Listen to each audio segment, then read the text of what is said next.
இன்றைய வேத வசனம் சங்கீதம் 19:14.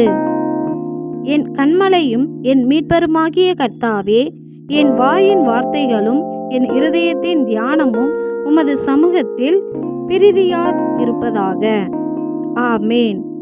நம் கர்த்தரே நமக்கு அடைக்கலமான கன்மலை. அவரே நம்மை சத்துருவின் கையிலிருந்து மீட்ட மீட்பர். இப்படி நம் சத்துருவின் கையில் இருந்து நம்மை மீட்டு நமக்கு அடைக்கலமான கன்மலையாக நம் தேவன் நம் வாழ்வில் இருக்க வேண்டும் என்றால், நம்முடைய வாயின் வார்த்தைகள் தேவனுடைய சமூகத்தில் எப்பொழுதும் பிரியமுள்ளதாய் இருக்க வேண்டும். ஏனெனில் வாயிலிருந்து புறப்படுகிறவைகள் இருதயத்திலிருந்து புறப்பட்டு வரும், அவைகளே மனுஷனை தீட்டுப்படுத்தும் என்கிறபடி நம் வாயின் வார்த்தைகள் நம்மை முழுவதுமாய் தீட்டுப்படுத்தக்கூடியவை. எனவே நம் வாயிலிருந்து புறப்படும் வார்த்தை தேவனுக்கு பிரியமுள்ளதாய் இருக்க வேண்டும்.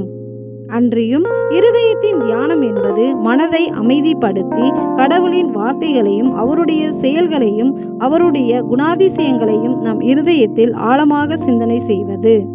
இப்படி நம் இருதயத்தில் நம் தேவன் செய்த நற்கிரியைகளை தியானித்து தேவனுக்கு பிரியமான வார்த்தைகளை பேசி அவர் சமூகத்தை விட்டு விலகாமல் நடந்தால் நம் சத்துருக்களிடத்தில் இருந்து நம்மை விடுவித்து அவரே நமக்கு அடைக்கலமான கன்மலையாக இருப்பார். எங்களுக்கு அடைக்கலமாக இருக்கும் கன்மலையே, உமக்கு நன்றி செலுத்துகிறோம். நன்றி.